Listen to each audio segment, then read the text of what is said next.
ল'ৰা নে ছোৱালী গম নাপাওঁ, কাপোৰ খুলি চাব লাগিব। তেতিয়া মই কলাক্ষেত্ৰত কাপোৰ খুলি দেখুৱাইছিলোঁ মই ল'ৰা বুলি মানে তেনেকুৱা ঘটনা। বাটৰ নাট বুলি ক'লে সত্যজিৎ হাজৰিকাৰ নামটো গুৱাহাটীত চিনি পায় আৰু বাটৰ নাট কৰিলোঁ।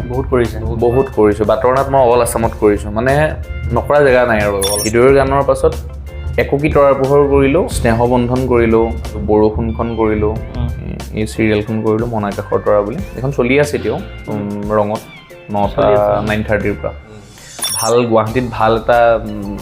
কোম্পেনীত ভাল চেলাৰীত মই জব কৰি আছিলোঁ। মোৰ ডিউটি আছিলে 6টা বজাৰ পৰা, নাটকৰ ৰিহাৰ্চেল থাকে 5টা বজাৰ পৰা। এঘণ্টা ফাঁকি দি ওলাওঁতে মোক হেৰিয়ে ক'লে, চাকৰি কৰিবা না নাটক কৰিবা? হয় নাটক কৰা, নহয় চাকৰি কৰা। আৰে তইতো নামতহে ঠিকাদাৰ, কামত তই হাৰে হিমজুৱে বিদেশ ৰেজেণ্ট। এজনী নাবালিকাক ধৰ্ষণ কৰি হত্যা কৰিছ, কিবাকৈ এটা প্ৰমাণ হাতত লাগিলে আদালতৰ ৰায় লৈ বাট নাচাম, চিধাই ৰাজহুৱা স্থানত তোৰ ডিঙিত ৰছী লগাই ওলমাই দিম চালা। মই জুবিন দাহঁতৰ বৌৰ এখন চিৰিয়েল কৰিছিলোঁ, হৃদয়ৰ গান বুলি এখন কৰিছিলোঁ। তেনেকৈ বৌৰ লগত মোৰ সম্পৰ্ক এটা মানে হেৰি আছে আৰু। তাৰপাছত জুবিন দা মৰিব পাৰে, জুবিন দাক মানে আমি ভাবিব নোৱাৰা এটা ঘটনা। ট্ৰলিৰ পৰা পৰিলোঁ, সেই অত্যাধিক হোৱাৰ কাৰণেই পৰিছোঁ। ট্ৰলিত গৈ আছোঁ, নাচি পেলাই ঘূৰি আহোঁতে মই মানে নহয় ট্ৰলিখনত উঠিবলৈ লওঁতে মই নাপালোঁগৈ, ট্ৰলি গুচিয়ে গ'ল।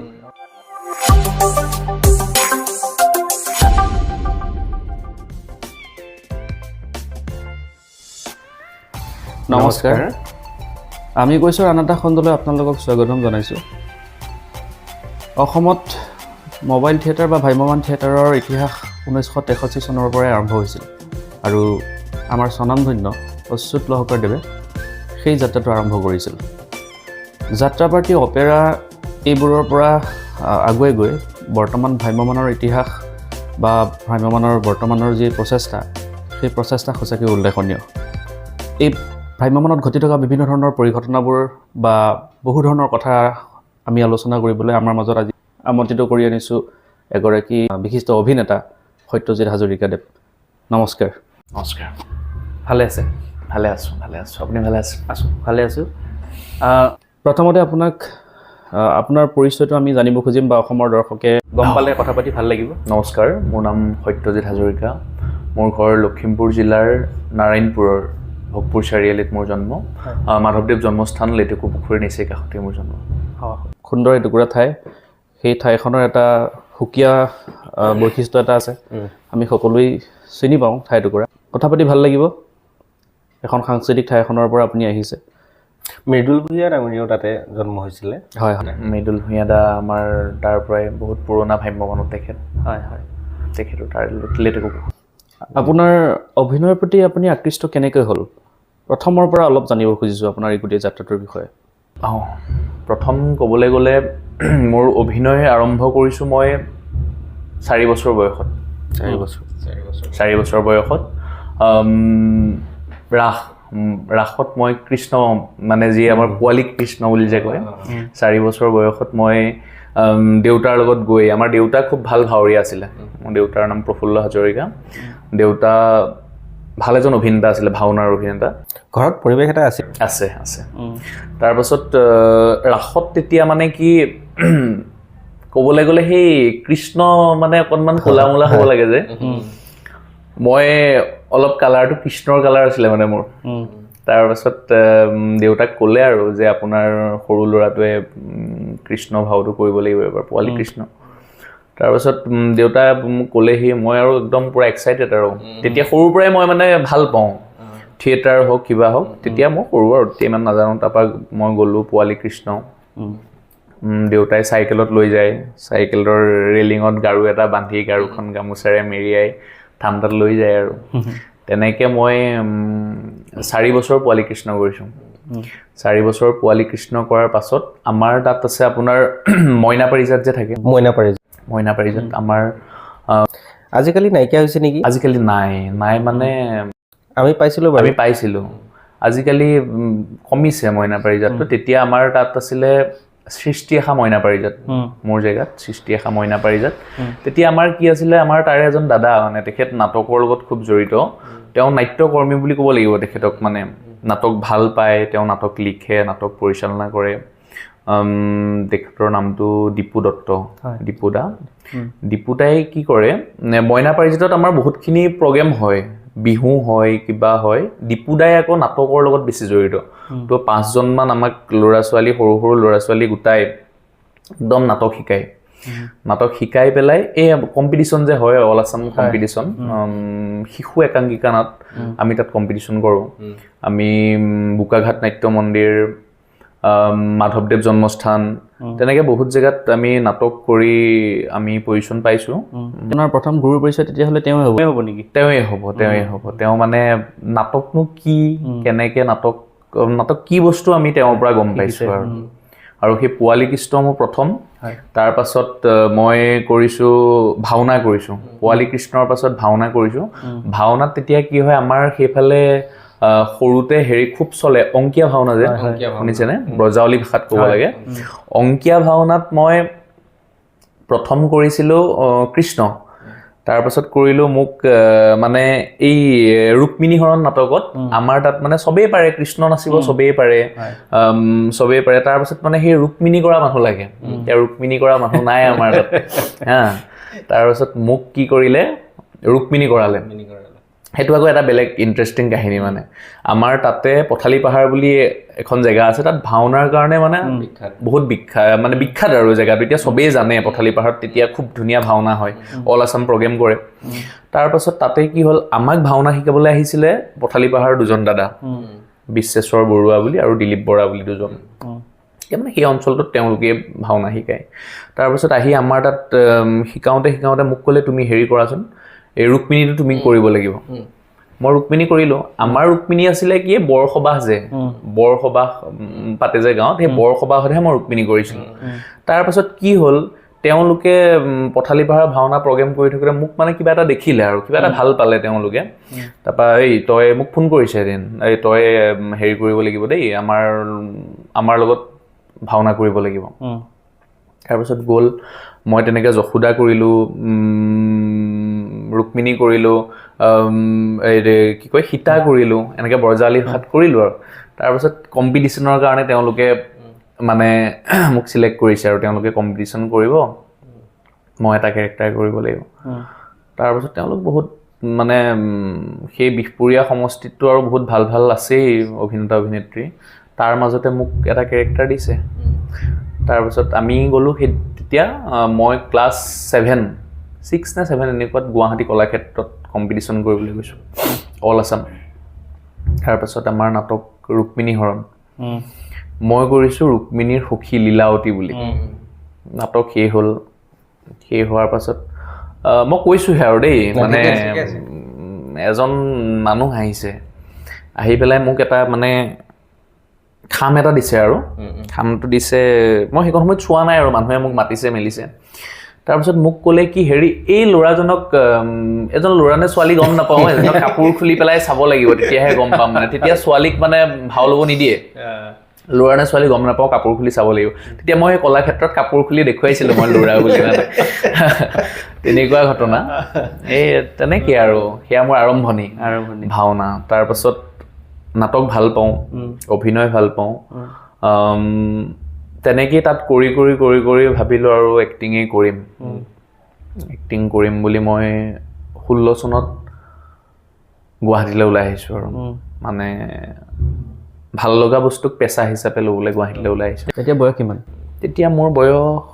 21 বছৰমান হ'ব। গুৱাহাটীত ব্ৰেকটো কেনেকৈ পালে? গুৱাহাটীত আকৌ সেইখন বেলেগ কাহিনী। গুৱাহাটীৰ কাহিনীটো বেছি ভাল লগাও ভয় লগাও। সেইটো আৰম্ভ হোৱাৰ আগতে আৰু এটা কথা সুধিলোঁ, অভিনয়ৰ ক্ষেত্ৰত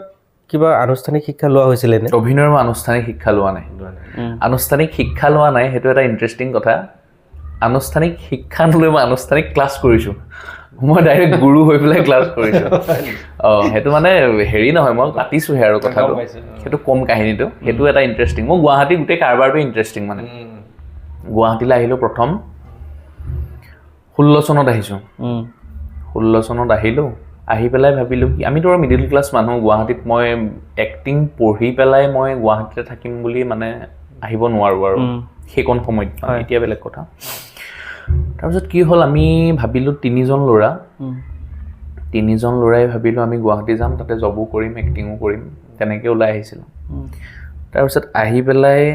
হয়তো 14 চনত আহিছিলোঁ দেই আহি পেলাই গুৱাহাটীত আহি ISBTত নামিলোঁ ISBTত নামি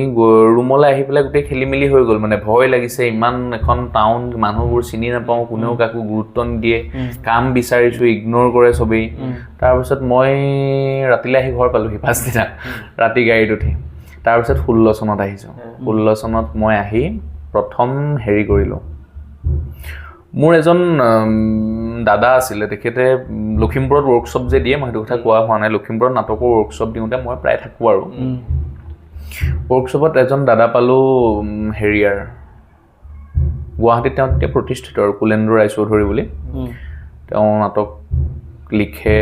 নাটক পৰিচালনা কৰে তেওঁ থ্ৰুৱেদি গুৱাহাটীত মই প্ৰথম এখন নাটক কৰিছিলোঁ পুৰুষ বুলি পুৰুষ গুৱাহাটীৰ ক'ত কৰিছিলে ৰবীন্দ্ৰ ভৱনত কৰিছিলোঁ পুৰুষ নাটকখন চাই মই মানে পুৰুষ নাটকখনত এটা কেৰেক্টাৰ কৰিছিলোঁ বলেন বুলি সেইটো আপোনাৰ সাংবাদিকৰ কেৰেক্টাৰ সেই কেৰেক্টাৰটো চাই পেলাই মোক গুৱাহাটীত কোনোবা দুজনমান মানুহে মানে হয়তো চকুত পৰিছিলোঁ আৰু তাৰপাছত তেওঁলোকে নাটক কৰিবলৈ মাতিলে MSR নাটক কৰিলোঁ MSR নাটক কৰি তেতিয়া চিৰিয়েলত মানে চিনাকি থ্ৰুৱেদি এটা দুটা ফোন আহে আৰু এই আজি হেৰি ল'ৰা এটা লাগে ডাইলগ বেছি নাই দুটা লাইন আছে ল'ৰা এটা লাগে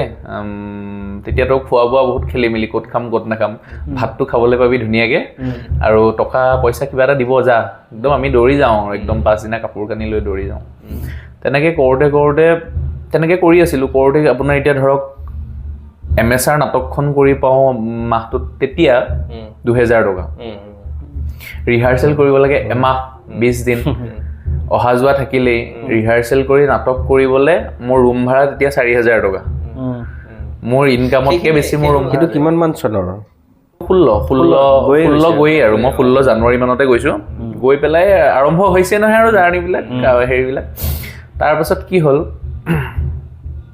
কৰোঁতে মই তেতিয়া ষ্ট্ৰীট প্লে কৰিছিলোঁ বাটৰ নাট গুৱাহাটীত গৈ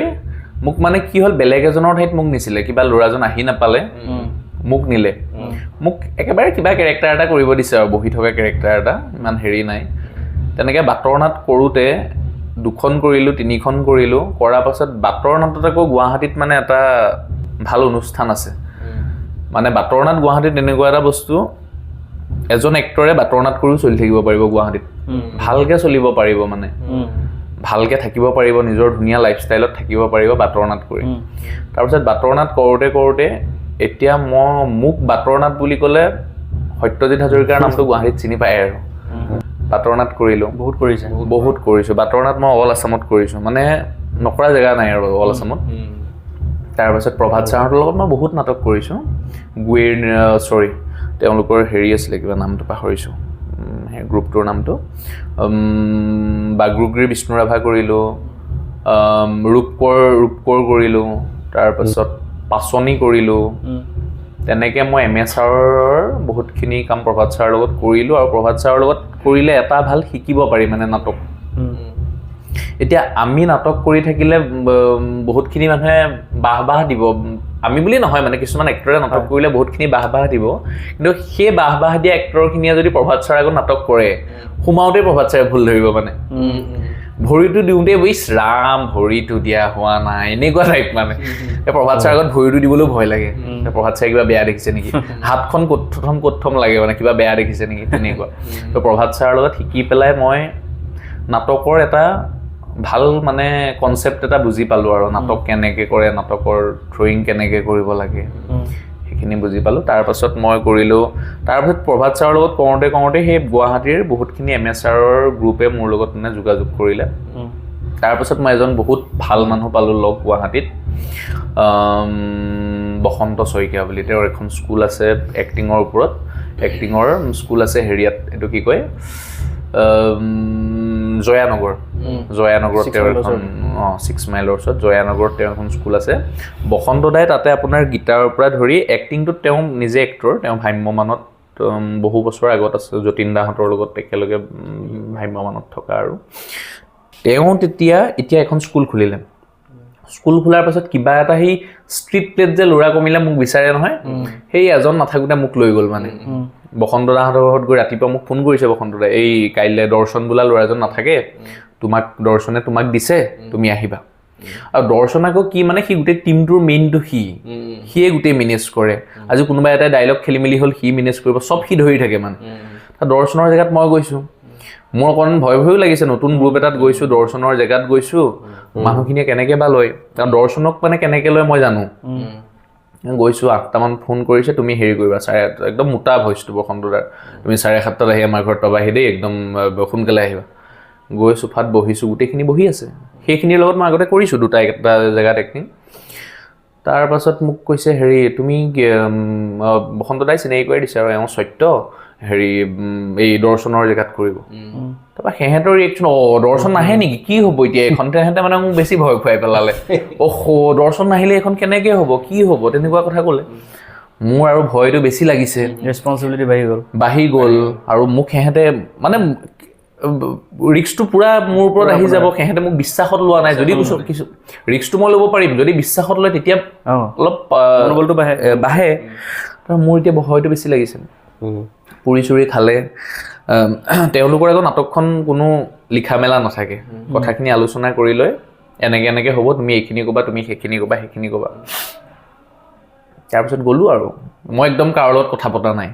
মই কি কৰিম কি নকৰিম নিজে মনতে ভাবি একদম গাড়ীখনৰ চুক এটাত বহি আছোঁ আৰু সিহঁতৰতো মোৰ ওপৰত বিশ্বাস অকণমানো নাই নতুনকৈ দেখিছে তাৰপাছত গ'লোঁ আৰম্ভ হ'ল কোনোবা এটা জেগাত কৰিছিলোঁ মিটিং এখনত কৰিছিলোঁ গুৱাহাটীৰে 7টামান জেগাত কৰিম আৰু আমি সেইদিনা গাড়ীলৈ ওলাই গৈছোঁ বেনাৰ চেনাৰ মাৰিছোঁ তাৰপিছত নাটক আৰম্ভ হৈছে আৰম্ভ হোৱাৰ পাছত এহঁতে কৰি মই ওলালোঁ আৰু মই ওলাই নাটক শেষ বসন্ত বাহ সত্য ফালি দিলা হা এনেকৈ দিছে আৰু মোৰ তেতিয়া বসন্তদাৰ টিমত তেতিয়াৰ পৰা এতিয়ালৈকে বসন্তদাৰ টিমত বেলেগ নাথাকিলেও দৰ্শন আৰু মই থাকোঁৱেই মানে মাজতে মোৰ এটা কথা জানিব মন গৈছে ষ্ট্ৰীট প্লে বা এই যে বাটৰ নাটবোৰ কৰে সেইবোৰ স্পনচৰ কৰে নেকি বাৰু স্পনচৰ কৰে মানে বাটৰ নাটটো এনেকুৱা হয় আজি ধৰক আমি এইচৰ ওপৰত কৰিলোঁ সেই ডিপাৰ্টমেণ্টটো যোনে চাই তেওঁলোকে আমাক হেৰি স্পনচৰ কৰে তাৰপাছত তেনেকৈ আৰু ধূমপান হওক যি ওলাই থাকে ধৰক আমাৰ সেইখিনিৰ ওপৰত তেওঁলোকে কৰে তাৰপাছত তাৰ পৰা টেলিভিশ্যনটো এইটো এদিন কৰিয়ে থাকোঁ নহয় টেলিভিশ্যনত আগত গৈছে নে ভ্ৰাম্যমানত আগত মই টেলিভিশ্যনত আগত টেলিভিশ্যনলৈ যাম এটা কথা এমেচাৰ নাটক কৰিলে বাটৰ নাট কৰিলে ইয়াৰ পৰা তেনেকুৱা কিবা ডায়লগ মনত আছে নেকি বাৰু সেই এই ডায়লগটো কৈ মোৰ ভাল লাগিছে ডায়লগটো ডায়লগ আছে তেনেকুৱা কিন্তু মানে কি হয় আমাৰ গম পাইছেনে এই থিয়েটাৰত মানে জুলাইতে আহিলোতো এতিয়া নৱেম্বৰ নহয় জানো জুলাইৰ পৰা 1.5 মাহ আমাক শুবলৈ নিদিয়ে মানে 1.5 মাহ ৰাতিপুৱা 8টা বজাত ৰিহাৰ্চেল ষ্টাৰ্ট হয় 1টা বজাত শেষ হয় 1টা বজাৰ পৰা আমি ভাত খাই কাপোৰ কানি ধুই 5টা বজালৈকে যি কাম থাকিব আমি কৰিব লাগিব কৰাৰ পাছত 5টা বজাৰ পৰা আকৌ ৰিহাৰ্চেল ষ্টাৰ্ট হয় ৰাতি 2টা বজালৈকে গম পাইছেনে তেনেকৈ 1.5 মাহ মানে 3খন নাটক কৰিলোঁ যে এতিয়া মূৰৰ পৰা বাকী চব ওলাই গুচি গ'ল দৰ্শন ভট্টাচাৰ্য বুলি যে মই ক'লোঁ তেওঁ বহুত পুৰণা মানে এমেচাৰত মোৰ দাদা কিন্তু মোৰ বন্ধুৰ নিচিনা আৰু মানে আমি একেলগে চব কাম কৰোঁ একেলগে থাকোঁ একেলগে এক্টিং কৰোঁ তাৰপিছত এই দৰ্শন দাই মানে স্ক্ৰিপ্টটো লিখে সি চিৰিয়েলৰ কাৰণে স্ক্ৰিপ্ট লিখে মানে স্মাৰ্ট আৰু সি থিয়েটাৰত থকা আগতে তাৰপাছত সি কি কৰিলে মই এনেকৈ এদিন দুদিনকৈতো বহুত কৰি আছোঁ আৰু চিৰিয়েলত দেই আজি ল'ৰা এটা লাগে কোনোবা এজনে ফোন কৰিছে গুচি আহিছোঁ তেনেকৈ কৰাৰ পাছত এই দৰ্শন দাই এখন হেৰি লিখিছে তেতিয়া একোকি তৰাৰ পোহৰ যে একোকি তৰাৰ পোহৰ বুলি চিৰিজ এটা চলি আছিলে এই তাতে দৰ্শন দাই মোক মানে ফোন কৰিলে হেৰি তোমাৰ কেৰেক্টাৰ এটা আছে দেই সেইটো কৰিব লাগিব তাৰ আগত মই হৃদয়ৰ গানখন কৰিছোঁ এই জুবিন দাৰ বৌয়ে যে হেৰি কৰিছিলে হৃদয়ৰ গান বুলি হৃদয়ৰ গানত মই এটা কেৰেক্টাৰ কৰিছোঁ ভাল কেৰেক্টাৰ এটা সেইখন হৃদয়ৰ গান নে কি আছিলে মোৰ প্ৰথম আৰম্ভণি হৃদয়ৰ গান সম্ভৱ দেই হৃদয়ৰ গানখন কৰিলোঁ হৃদয়ৰ গানৰ পাছত একোকি তৰাৰ পোহৰ কৰিলোঁ তেনেকৈ বহুত কেইখন কৰিলোঁ স্নেহবন্ধন কৰিলোঁ তাৰপাছত লাষ্ট মই কৰিলোঁ স্নেহবন্ধনখন চলিছিলে কিন্তু তাৰপাছত মই কৰিলোঁ বৰষুণখন কৰিলোঁ বৰষুণত মই ভাল কেৰেক্টাৰ এটা কৰিছিলোঁ বিকাশ বুলি টিচাৰৰ কেৰেক্টাৰ এটা মানে 2-4 জানিছিলে আৰু যে পাছত থিয়েটাৰ কৰিব গ'লে কয় আৰু তুমি বৰষুণৰ বিকাশ নহয় জানো এনেকৈ সোধে তাৰপাছত তেনেকৈ কৰি চিৰিয়েল তাৰপাছত মই সেইখিনি কৰাৰ পাছত চিৰিয়েলো পোৱা হ'লোঁ কম বেছি পৰিমাণে কেমেৰাৰ কাম কৰিবলৈ পোৱা হ'লোঁ MSR নাটকটো আৰু মোৰ থাকেই মানে এখন নহয় এখন থাকেই MSR তাৰপাছত মই কৰিলোঁ হেৰি ষ্ট্ৰীট প্লে থাকেই ষ্ট্ৰীট প্লে মানে আমাৰ কি ষ্ট্ৰীট প্লে আকৌ আমাৰ চবেই কৰোঁ কেলৈ ষ্ট্ৰীট প্লেৰ অলপ হেৰিবিলাক বেলেগ ষ্ট্ৰীট প্লে বাৰু পইচাৰ কাৰণেই কৰা যায় তো ষ্ট্ৰীট প্লে অলপ পে'মেণ্ট পাতিও ভাল ষ্ট্ৰীট প্লেও কৰোঁ আৰু আপোনাৰ নাটকো কৰোঁ এনেকৈ কৰি আছিলোঁ আৰু কৰি 23-24ত মই গৈছোঁ হেৰিয়াত বীণাপানী থিয়েটাৰ বীণাপানী থিয়েটাৰত এবছৰ থাকিলোঁ তাৰপাছত 24-25ত মই আকৌ চিৰিয়েলখন কৰিলোঁ ৰঙৰ মন আকাশৰ তৰাখনৰ কাৰণে মই থিয়েটাৰত নাই আৰু 24-25ত নাই বীণাপানীত থকাৰ পাছত মই এই চিৰিয়েলখন কৰিলোঁ মন আকাশৰ তৰা বুলি এখন চলি আছে এতিয়াও ৰঙত 9:30ৰ পৰা সেইখন কৰাৰ পাছতে মোক বীণাপানীত নাটক কৰি থাকোঁতেই সুদৰ্শন থিয়েটাৰৰ ছেক্ৰেটাৰীয়ে মোৰ নাটক চাইছিলে তেতিয়া মোক এই 24-25ৰ কাৰণে সুদৰ্শন থিয়েটাৰত কথা পাতিছিলে কিন্তু মই আহিব নোৱাৰিলোঁ মানে কিবা কাম এই চিৰিয়েলখনৰ কাৰণে তাৰপাছত এতিয়া এইবাৰ সুদৰ্শন থিয়েটাৰত আৰু 3খন নাটক কৰি আছোঁ ৰাইজে ভাল পাইছে মৰম দিছে আপোনাৰ ষ্ট্ৰাগল পিৰিয়ডটোত বহুত বেছি সহায় কৰা কোনোবা ব্যক্তিৰ নাম আজি মনত পৰে নেকি আছে বাপৰে সেই সহায়খিনি নথকা হ'লেতো চাগে মই ঘূৰি গুচি আহিলোহেঁতেন মানে আমাৰ ঘৰততো বা নিজৰ জেগাততো মৰমখিনি বহুত পোৱা যায় ন ৰিলেটিভৰ পৰাই হওক মা দেউতাৰ পৰাই হওক ঘৰখনৰ পৰাই হওক কিন্তু গুৱাহাটীত মানে তেনেকৈ আপুনি কাৰোবাৰ পৰা মৰম পাব কাৰোবাৰ পৰা আপুনি অকণমান মানে কিবা এটা প্ৰেৰণা পাই পেলাই আপুনি কাম কৰিব থাকিম বুলি তাত থাকিব নোৱাৰে মানে কাৰণ সেই পোৱাই নাযায় ন কিন্তু মোৰ চাগে সম্ভৱ ক'ৰবাত কপালখন ভাল আছিলে বুলিয়ে ক'ব লাগিব মই এনেকুৱা কিছুমান মানুহক পাইছোঁ যিখিনি মানুহ হয়তো কোনোবা গৰাকীক মই মোৰ মাৰ স্থানতো ৰাখিব পৰা মানুহ আছে মোৰ গুৱাহাটীত কোনোবা গৰাকীক মোৰ বা কোনোবাজনক মোৰ দেউতা দাদা মোৰ তেনেকুৱা কেয়াৰ লোৱা মানুহ গুৱাহাটীত বহুত ওলাইছিল মানে সেইখন সময়ত আৰু মোকো ভাল পাইছিলে তেওঁলোকে ময়ো তেওঁলোককো মই তেনেকৈ সহায় কৰিছিলোঁ কোনোবা সময়ত তো তেনেকৈ মোক বহুত মৰম কৰিছে মোৰ একদম নাম ল'ব লাগিব মোক একেবাৰে মোৰ দেউতা হিচাপে মোৰ চোৱা মানুহজন হৈছে বসন্ত শইকীয়া বুলি মই যিজনৰ নাম কৈ আছিলে যদিও মই কিবা এটা কাম কৰোঁ যে মই আজি কিবা এখন থিয়েটাৰত মই যোৱা বছৰ এগ্ৰিমেণ্ট কৰিছিলোঁ দেই কৈছোঁ আৰু এগ্ৰিমেণ্ট কৰিছিলোঁ বসন্তদাই কৈছে এগ্ৰিমেণ্ট কৰিম বুলি ভাবিছিলোঁ আৰু বসন্তদাই কৈছে একদম কোনো কাৰণত তাত নাযাবা তো তেনেকুৱা আৰু যিটো মানে তেওঁ কিবা এটা ভুল কৰিলে যে সত্য এইটো নকৰিবা সেইটো নকৰিবা একেৰাহে আৰু বসন্তদাৰ স্কুলত মোক মাতে বসন্তদাৰ সেইখিনি কাম কৰি থাকোঁতে ষ্ট্ৰীট প্লে কৰি থাকোঁতে বসন্তদাই এদিন ফোন কৰিছে আপুনি যে ক'লে আনুষ্ঠানিক শিক্ষা ক'ৰবাত কৰিছা নেকি বুলি বসন্তদাৰ তাত আকৌ মানে ভাল হেৰিয়ে ক্লাছ কৰিব আহে ভূপেন গোস্বামী ছাৰহঁত আহে ক্লাছ কৰিবলৈ বসন্তদাৰ তাত নীলোৎপল নাথ বুলি ৰহাৰ ভাল এজন এক্টৰ আছে তেওঁলোকে ক্লাছ কৰে বসন্তদাই মোক ফোন কৰিছে হেৰি সত্য ক'ত আছা তুমি তেওঁ মানে আকৌ এনেই মৰমটো বহুত মানুহলৈ কিন্তু কথা পাতিলে একেবাৰে মাৰিবই যেন এতিয়া তেনেকুৱা ষ্টাইলত ফোনত কয় সত্য ক'ত আছা তুমি মই বোলো দাদা মই ৰুমতে আছোঁ উঠাই নাই চাগে তুমি মই অকণমান দেৰিকৈ উঠো গুৱাহাটীত থাকে তেওঁ মানে চবেই গম পায় মই দেৰিকৈ উঠো বুলি গুৱাহাটীত খুব দম দিয়ে আৰু উঠাই নাই চাগে তুমি এতিয়া এইবোৰকে কৰি থাকে গুৱাহাটীত আহি এনেকেই থাকা নাই গ'ল 2টা বজাত আহিবা মোৰ ল'ৰা ছোৱালীখিনি ৰৈ থাকিব ক্লাছ এটা কৰি থৈ যাবা তেনেকৈ কৈছে বা মই একদম উঠি বহি দিছোঁ বিচনাতে বোলো আজিলৈকে আনুষ্ঠানিক শিক্ষা এটা মই গুৱাহাটীত নল'লোঁ এক্টিঙৰ বিষয়েতো নিজে কৰি বাৰু প্ৰেক্টিকেলি মই যিমানখিনি কথা গম পাইছোঁ কিন্তু তেনেকৈতো মই কোনো ক্লাছ কৰা নাই ক্লাছ কৰাৰ পাছত বসন্তদাই ফোন কৰিছে বা বৰ ধুনীয়া ক্লাছ দিছা বোলে তুমি বৌয়ে মোক কৈছে তাৰপাছত মোক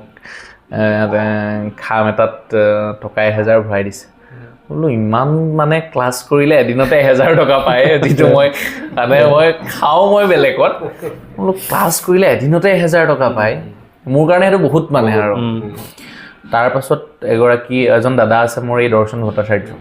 গুৱাহাটী গৈয়ে প্ৰথম তাকে লগ পাইছোঁ মানে গুৱাহাটীত গৈ প্ৰথম তাক লগ পাইছোঁ নাটক এখনত লগ পাইছোঁ আৰু নাটক এখন কৰিব গৈছোঁ আমি হেৰিয়াত বঙাইগাঁৱত নাটক কৰিব গৈছোঁ গোৱালপাৰাত নাটক কৰিব গৈছোঁ সি তেতিয়া শংকৰদেৱ থিয়েটাৰত আছিলে মানে সি আকৌ সেইটো টিমৰ মানে পুৰণা মেম্বাৰ সি থিয়েটাৰ শেষ কৰি পেলাই আহিছে আমাৰ লগত সি নাটকলৈ যাব সি আহি একদম উচনত আৰু পুৰা ফুল এটিটিউডত আহি গাড়ীখনত বহিছে তাৰ চবৰে লগতে হাই হেল্ল' ধুনীয়া টাৰ্মছ মই বোলো সিও মোক মতা নাই ময়ো তাক নামাতো মই কিয় নামাতো সিও মতা নাই মই ভবা নাই সি যে একদম পুৰণা মেম্বাৰ আহি বৈদ্য মুচনডালত বহি আছে তাৰপিছত গ'ল সিও মোক নামাই দিলে ময়ো তাক নামাই দিলোঁ এমাহমানলৈকে আমাৰ মাতবোল নাই নাটকো চলি আছে সিও মতা নাই ময়ো মতা নাই তাৰপিছত কিবা এটা কাৰণত তাৰ মোৰে ভাল হ'ল মানে বুজা পৰা হ'ল সি মোক কৈছে এই তোমাক বৰ অহংকাৰী বুলি ভাবিছিলোঁ সেই তুমি মানুহটো নামাতে সেই যে ভাল হ'ল সেই ভাল হোৱাৰ পাছত মানে এতিয়া সেই বাকীবোৰ ক'ত আছে নাজানো তাৰে মোৰ এতিয়া সম্পৰ্ক বিৰাট মানে মই গুৱাহাটী মই এতিয়া ঘৰলৈ যদি মাঘৰ বিহুত কেতিয়াবা আহিবলৈ নাপাওঁ মই তাৰ ঘৰত মানে তাৰ ঘৰত তাৰ গণেশগুৰিতে ঘৰ মেজি জ্বলোৱাৰ পৰা একদম চব তাৰ লগতে ঘৰুৱা সম্পৰ্ক আৰু তাৰ মাকৰ লগত বায়েক চবৰে লগতে মোৰ এতিয়া ভাল একদম বিৰাট মানে এজন দাদা হিচাপে মোৰ গুৱাহাটীত মোৰ নিজৰ দাদা নিচিনা এজন সি অভিনয় জগতখনত যেতিয়া ইমান দিন হৈছে কাৰোবাক অনুকৰণ কৰে অনুসৰণ মানে ভালটোতো মোৰ লাগে ভাল মানে অনুসৰণটো এইকাৰণে কৰিব নোৱাৰোঁ যদি মই কথা এটা কৈছোঁ যদি মই এতিয়া যতীন বৰাক মোৰ ভাল লাগে যতীন বৰাক মই যদি তেওঁ বস্তুখিনি যদি মই চাবলৈ যাওঁ বেছিকৈ যদি তেওঁৰ লগত মই কৰি থাকোঁ তেওঁৰ গোটেই বস্তুখিনি মোৰ তালৈ গুচি মানে হৈ যাব তেওঁৰ নিচিনা হৈ যাব মোৰ কথা কোৱা ষ্টাইলটো তেওঁৰ নিচিনা হ'ব ষ্টেজৰ সংলাপ কোৱা হেৰিটো তেওঁৰ নিচিনা হ'ব তেতিয়া মানে অডিয়েঞ্চে নল'ব মোৰ মানে এজন এতিয়া মই নাম নকওঁ এজন মানে আৰ্টিষ্টৰ লগত মোৰ মানে চবেই গুৱাহাটীত কৈ থাকে তোমাক এনেকুৱা কৰা দেখোন তুমি থিয়েটাৰত এনেকুৱা কৰা এই মানুহজনৰ নিচিনা কৰা এই মানুহজনৰ নিচিনা কৰা বুলি কোৱাৰ লগে লগে মই সেই মানুহজনক ভাল পাওঁ এতিয়া মানে মই তেওঁৰ সেই ভিডিঅ' চাবলৈ কিবা চাবলৈ কমাই দিছোঁ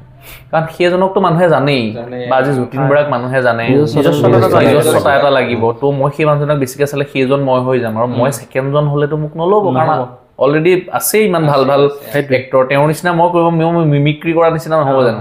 এইটো ভাল লাগিল মই মানুহজনক সত্যজিৎ হাজৰিকাক বিচাৰা মই সত্যজিৎ হাজৰিকা হ'ব বিচাৰোঁ থিয়েটাৰ বস্তুটো বহুত ভাল পাওঁ থিয়েটাৰেই কৰিম বুলি ভাবিছোঁ পুলিচৰ ইণ্টাৰভিউৰ কাৰণে মোৰ হেৰিও আহিছিলে এডমিট কাৰ্ডো আহিছিলে দিয়া নহ'ল আৰু বহুতখিনি মোৰ চাকৰিৰ কাৰণেও বহুতখিনি কিবা কিবি হেৰি হৈছিলে আৰু কিন্তু মই মন নাই ভাল গুৱাহাটীত ভাল এটা কোম্পেনীত ভাল চেলাৰীত মই জব কৰি আছিলোঁ নাটকো কৰি আছিলোঁ মোৰ ডিউটি আছিলে 6টা বজাৰ পৰা নাটকৰ ৰিহাৰ্চেল থাকে 5টা বজাৰ পৰা তো মই সদায় এঘণ্টা মানে ফাঁকি দি পেলাই ওলাব লাগে এঘণ্টা ফাঁকি দি ওলাওঁতে মোক হেৰিয়ে তেখেতে ক'লে তুমি চাকৰি কৰিবা না নাটক কৰিবা হয় নাটক কৰা নহয় চাকৰি কৰা সেইদিনাই হ'ব আৰু নাটকেই কৰিম বুলি ওলাই গুচি আহিলোঁ যি তাৰপাছত মই চাকৰিত কৰা নাই আৰু একো নোৱাৰোঁ মানে কৰিব মঞ্চৰ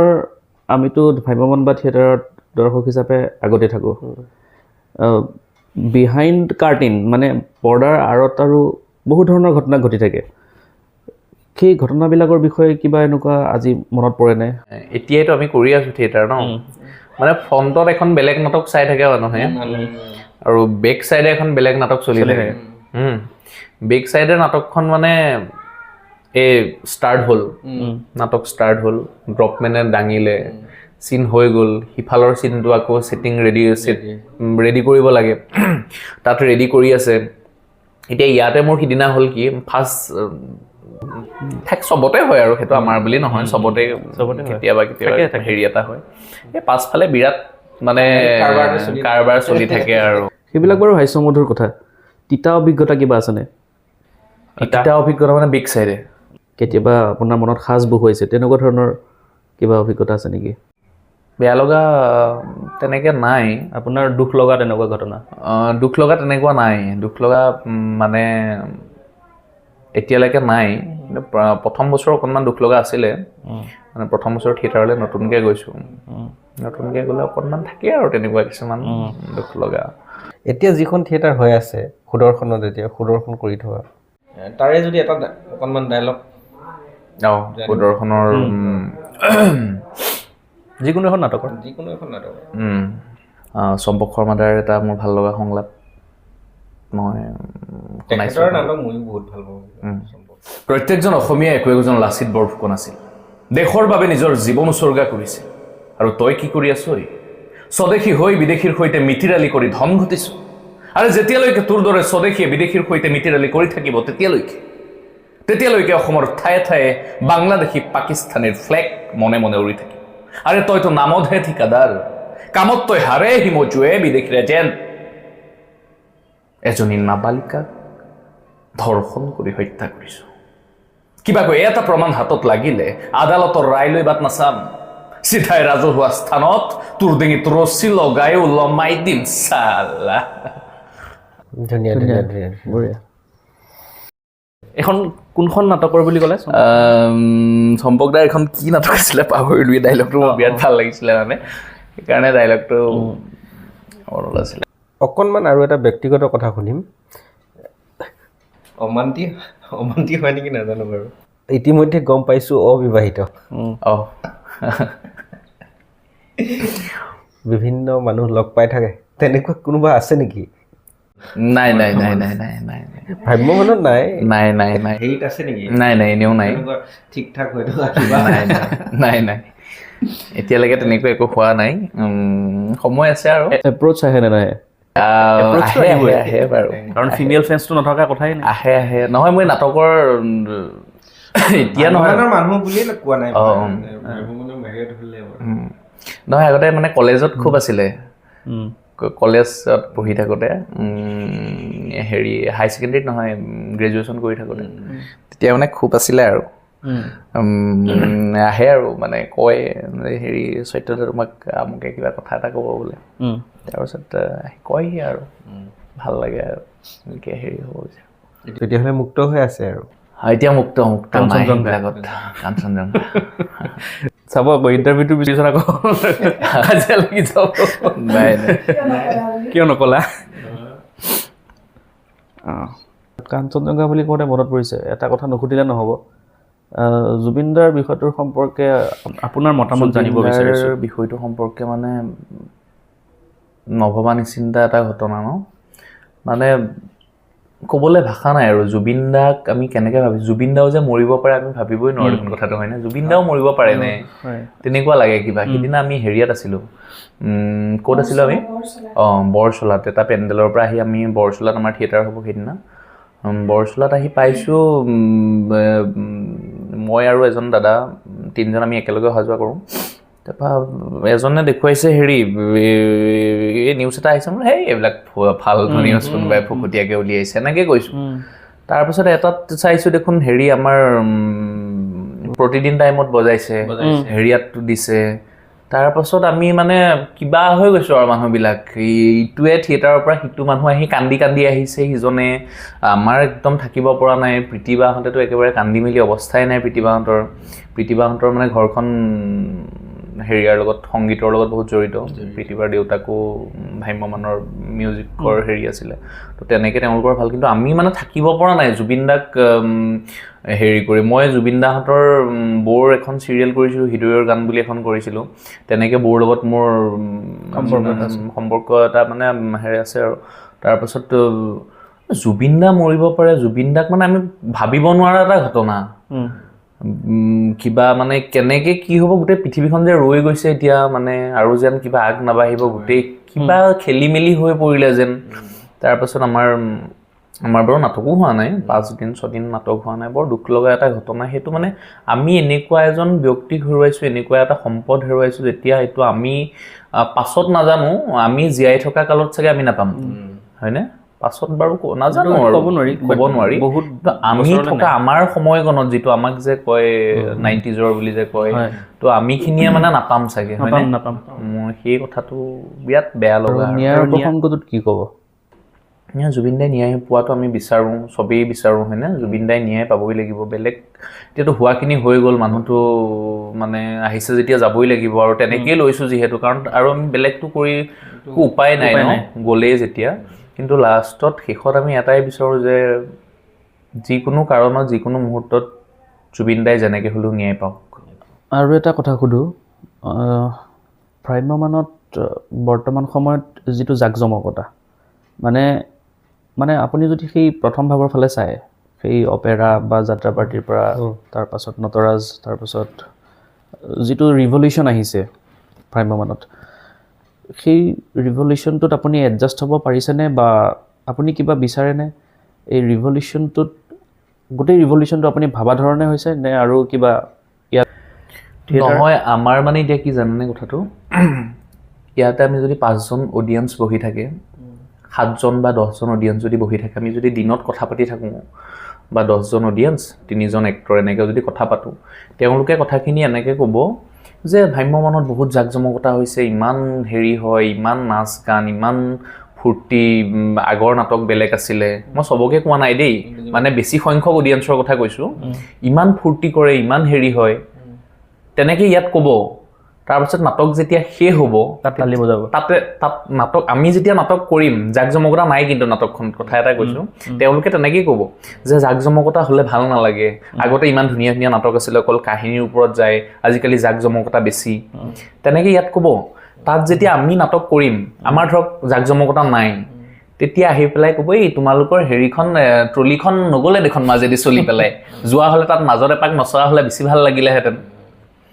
বুজি পাইছেনে? কওঁতে ধুনীয়াকৈ কয়, কিন্তু পাছত সেই জাকজমকতাৰ অকণমান হ'লেও যেন তেওঁলোকে বিচাৰে, তেনেকুৱা লাগে আৰু অডিয়েঞ্চে যেতিয়া বিচাৰে, এতিয়া ডিমৌত প্ৰীতিবাই মই ট্ৰলিৰ পৰা পৰিলোঁ, দুইটাই পৰি মানে 5 দিনমান প্ৰীতিবাই ভৰি দাঙিব পৰা নাই, বেজি চেজি লৈ, মই বাৰু নাই লোৱা, ট্ৰলিৰ পৰা পৰিলোঁ, সেই অত্যাধিক হোৱাৰ কাৰণেই পৰিছোঁ।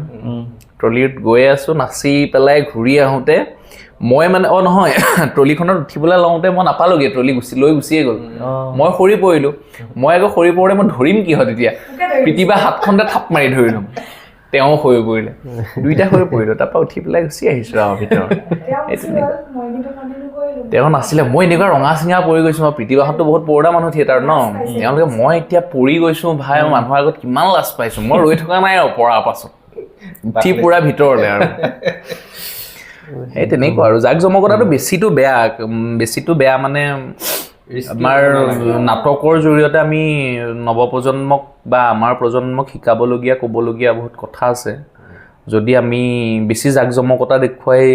নকৰিবলগীয়া কিছুমান কাম কৰোঁ, তেওঁলোকৰ মনত সেইখিনি সাঁচ বহি যাব। একেবাৰে শেষত এটা প্ৰশ্ন, অভিনয়ৰ সংজ্ঞাটো আপোনাৰ মতে কি? অভিনয়টো আপুনি কেনেকৈ বিশ্লেষণ কৰে? মই অভিনয়টো আমাৰ বৰ্তমান গতানুগতিক জীৱনটোৱে এটা অভিনয়। গতানুগতিক জীৱনটোৱে এটা অভিনয়, আমি চবেই অভিনয় কৰি আছোঁ। আৰু যেতিয়া আমি অভিনয়টো কাৰোবাক দেখুৱাম, বেছি ৰহন নাখানি, বেছি কিবা নকৰি, আমি যেন নেচাৰেলভাৱে কামখিনি কৰিলে, নেচাৰেলভাৱে আমাৰ দুখটো অডিয়েঞ্চৰ আগত উপস্থাপন কৰিব পৰাটোৱে অভিনয়। বাকী আমি আহিলোঁ আজি,